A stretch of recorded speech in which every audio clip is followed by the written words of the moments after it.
हिंदीच्या पेपरला तसं पाहायला गेलं तर खूप सारा वेळ आहे, म्हणजे 4 मार्चला तुमचा हिंदीचा पेपर आहे. परंतु मला कमेंट येत आहेत त्याच्यामुळं हिंदीचं जे उपयोजित लेखन आहे ते हिंदीच्या उपयोजित लेखनामध्ये विभाग 5वा जो आहे ना, तर त्या विभाग 5व्याला काय नाव आहे, तर रचना विभाग आहे. आणि त्या रचना विभागालाच आपण म्हणतो उपयोजित लेखन. त्याला टोटल 26 मार्क आहेत, 26 अंक आहेत. तर त्याच्यामध्ये कोणत्या कोणत्या घटकांचा समावेश होतो आणि प्रत्येक क्वेश्चनला किती मार्क आहे तर ते बघा. तर हे जर तुम्हाला लक्षात राहिलं तर तुम्हाला 26 पैकी 26 मार्क पडायला काय होते, चान्स होते आणि हेल्प होते. ठीक आहे. 5वा जो प्रश्न आहे, प्रश्न क्रमांक 5, त्याच्यामध्ये काय दिले, आवश्यकतेनुसार किंवा आवश्यकतानुसार परिच्छेद में लेखन अपेक्षित है. म्हणजे जसं सांगितलंय तसं तुम्हाला काय करायचंय, लेखन करायचंय. मग 5व्या अ मध्ये जे आहे ना, तर ते पत्र लेखन आहे. त्या पत्रामध्ये तुम्हाला 2 प्रकारची पत्र आहेत, औपचारिक लेखन आणि अनौपचारिक लेखन. म्हणजे औपचारिक पत्र, अनौपचारिक पत्र. मग आता औपचारिक पत्र आणि अनौपचारिक पत्र हे जे आहेत ना, एकमेकांना ऑर आहेत. लक्षात ठेवा, पत्रलेखन आहे 5 मार्काला, त्यात औपचारिक पत्र आणि अनौपचारिक पत्र हे दोन्ही एकमेकांना काय ऑर आहेत. तुम्ही औपचारिक तर लिहा, नंतर अनौपचारिक लिहा, तुम्हाला जे सोपं वाटतं ते लिहा. या व्हिडिओमध्ये दोन्हीचेही एक्झाम्पल बोर्ड परीक्षेला आलेलं आपण डिस्कस केलेलं आहे. तर व्हिडिओ शेवटपर्यंत बघा, मित्रांना शेअर करा. चॅनलवर जर पहिल्यांदा आला तर सबस्क्राईब करायला विसरू नका. नालंदा कोचिंग क्लासेस हे तुमच्यासाठीच आहे आणि असेच अभ्यासपूर्ण व्हिडिओ, नो बकवास, सीधी बात नो बकवास आपले व्हिडिओ असतात, डायरेक्ट आपण विषयाला चालू करत असतो. ठीक आहे. तर मग आता दुसरा प्रश्न, प्रश्न क्रमांक 5A मध्ये एक पत्रलेखन झालं. दुसरा येतो, निम्नलिखित गद्यांश पढ़कर ऐसे 4 प्रश्न तैयार कीजिए जिनके उत्तर गद्यांश में एक एक वाक्य में हो.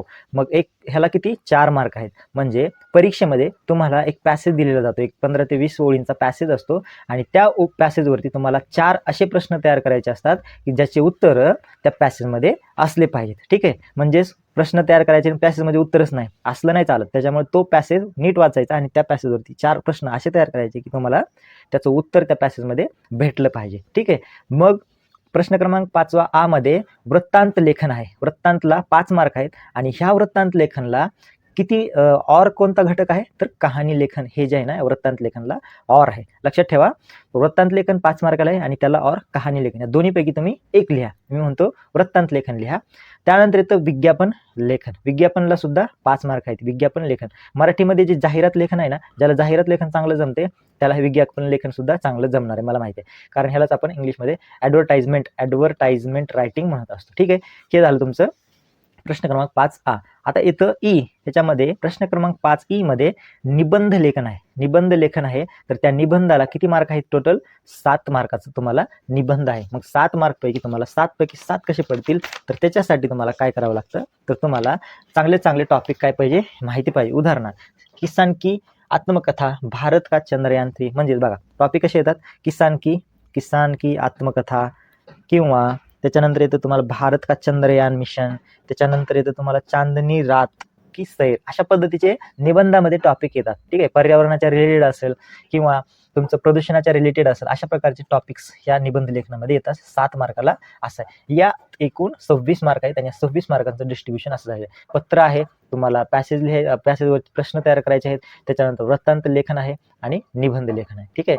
5 5 4 हे 5 मार्काला पत्र, 4 मार्काला तो उतारा, त्याच्यानंतर 5 मार्काला वृत्तांत आणि वृत्तांतला कहाणी, आणि 5 मार्काला तुमचं जाहिरात येतं म्हणजे विज्ञापन, आणि 7 मार्काला तुमचं येतं निबंध लेखन. अशा पद्धतीचं तुम्हाला किती 26 मार्काचा हा पूर्ण सेक्शन आहे उपयोजित लेखनाचा किंवा रचना विभाग म्हणतो त्याला, विभाग 5वा. त्याच्यात 26 पैकी 26 मार्क पडतात. तर मग आपण इथं काय बघणार आहे, आता डायरेक्ट एक क्वेश्चन घेऊया पत्रलेखनाचा आणि तो कसा लिहायचा, त्याच्यात कोणत्या कोणत्या गोष्टी आहेत की ज्या पत्रलेखन करताना लक्षात ठेवायच्या आहेत. बघा, पत्र हे 2 प्रकारचे असतात, तुम्हाला माहिती आहे. एक असतं औपचारिक पत्र आणि दुसरं असतं अनौपचारिक पत्र.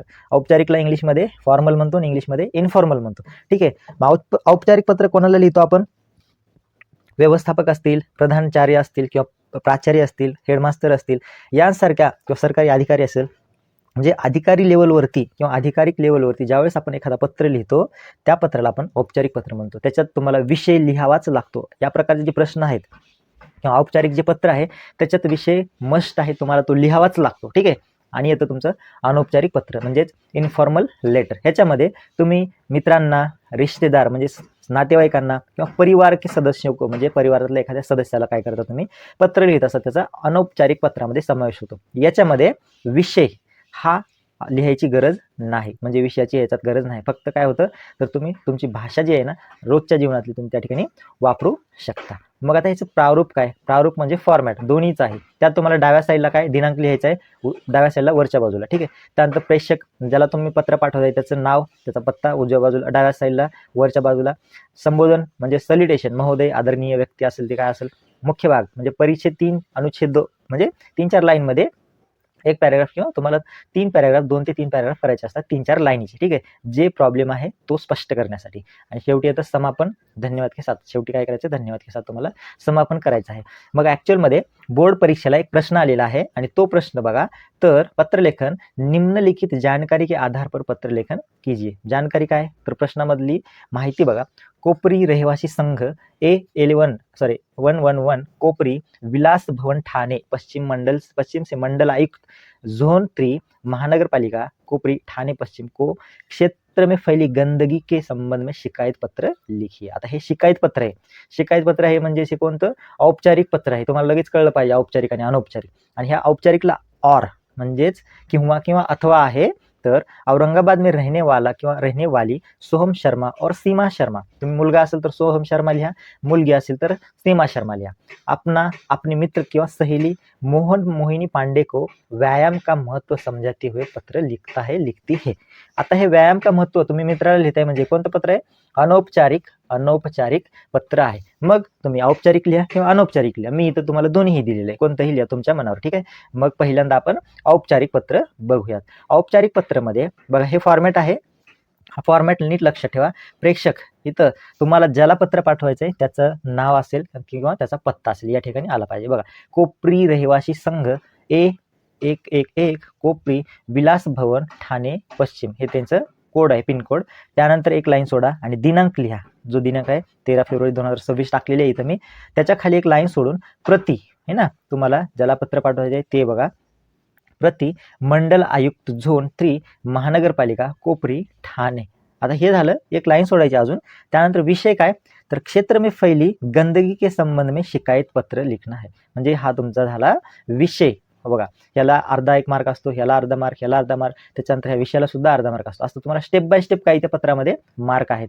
मग येतं तुमचं एक लाईन सोडायची, परत महोदय लिहायचं आणि तुमच्या विषयाला अनुसरून महोदय लिहून विषयाला अनुसरून तुम्हाला काय करायचं, तुमचं पत्राची मांडणी करायची. मेन बॉडी असते काय बघा, सविनय निवेदन है कि हमारे कोपरी क्षेत्र में पिछले कई दिनों से अत्यधिक गंदगी फैली हुई है.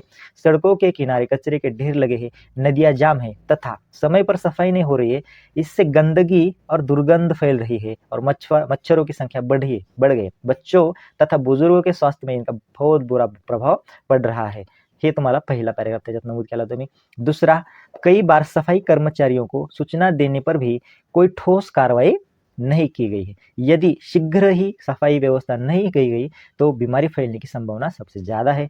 अंत आपसे विनंती और अनुरोध है कि हमारे क्षेत्र में नियमित सफाई, कचरा उठाने की उचित व्यवस्था तथा नदियों की तुरंत सफाई करने की कृपा करें. हमें विश्वास है कि आप इस समस्या का शीघ्र ही समाधान करेंगे. धन्यवाद. ही होती तुमची मेन बॉडी. शेवटी धन्यवाद. मग आता हा जो पत्र लिहितोय त्याचं नाव इथं, त्याची सही आणि त्याचं नाव, हे इथं अध्यक्ष आहे. कशाचा अध्यक्ष आहे हा, कोपरी रहिवासी संघ ठाणे पश्चिम, हेचा अध्यक्ष आहे. इथं नाव लिहा, त्याची सही आणि खाली त्याचं काय पोस्ट आहे, काय पोझिशन आहे ते तुम्ही लिहू शकता, ठीक आहे. अशा पद्धतीचं होतं हे औपचारिक पत्र. आणि तेच होतं तुमचं कोणतं, शिकायत पत्र. हे पत्र तुम्हाला असं लिहायचं. परत एकदा सांगतो, तर या ठिकाणी प्रत्येक स्टेजला मार्क आहे. ते तुमचं समारोप आहे इथं, हे हा एक पॅराग्राफ आणि हा एक पॅराग्राफ, हे तुमची मेन बॉडी, ठीक आहे. ज्याला पत्र लिहिता ते, ठीक आहे. आणि हे तुमचं कोपरी रहिवासी संघ जो पत्र लिहितो ते, त्याचं ईमेल वगैरे, ठीक आहे. हे बघा, व्यवस्थित बघा जरा एकदा. त्यानंतर आपण अनौपचारिक पत्राकडे जाऊयात. हे झालं औपचारिक. अनौपचारिक पत्रामध्ये काय असतं, तर तुम्ही जो पत्र लिहितो त्याचं नाव, ठीक आहे. प्रेक्षक, ठीक आहे. प्रेक्षक लिहिलं तुम्ही, मोहन पांडे, M25 सुभाषनगर औरंगाबाद, हे पिनकोड. तारीख टाकली 13 फेब्रुवारी 2026. एक लाईन सोडा. त्याच्यानंतर प्रिय मोहन. आता इथं विषय लिहायची गरज नाही. अनौपचारिक पत्रामध्ये मी पहिलं सांगितलं तुम्हाला की विषय लिहायची गरज नाही. प्रिय मोहन, सप्रेम नमस्कार. आशा है तुम स्वस्थ और प्रसन्न होंगे. आज मैं तुम्हें व्यायाम का महत्व बताने के लिए यह पत्र लिख रहा हूँ. व्यायाम हमारे जीवन का अत्यंत आवश्यक भाग है. नियमित व्यायाम करने से शरीर स्वस्थ और मजबूत रहता है। इसमें मन भी प्रसन्न होता है तथा पढ़ाई में एकाग्रता बढ़ती है। आजकल की व्यस्त दिनचर्या और मोबाइल्स के अधिक उपयोग के कारण हम शारीरिक गतिविधियों से दूर होते जा रहे हैं, जिससे कई बीमारियां बढ़ रही है। यदि हम प्रतिदिन सुबह 30 मिनट 30 मिनट दौड़ या योग प्राणायाम करें तो शरीर तंदुरुस्त रहेगा। व्यायाम से आत्मविश्वास भी बढ़ सकता है और दिन भर ऊर्जा भी बनी रहती है। मित्र, मैं तुम्हें सलाह देता हूँ कि तुम भी रोज थोड़ा समय व्यायाम के लिए अवश्य निकालो। शरीर स्वास्थ्य में मन स्वास्थ्य का वास होता है।